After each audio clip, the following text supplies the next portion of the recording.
না হঠাৎ সামনে গিয়ে মায়ের চরণ ছুঁয়ে দেব।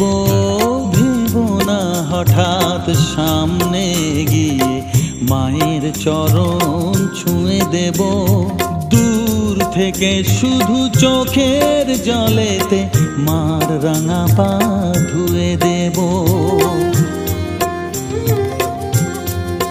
শুধু আরতি যখন করবে মার পূজা দীপ তুলে ধরবে। আরতি যখন করবে মার পূজা দীপ তুলে ধরবে। আমাকে দেখতে দিও মায়ের একটু হাসি, মায়ের একটু হাসি। আমায়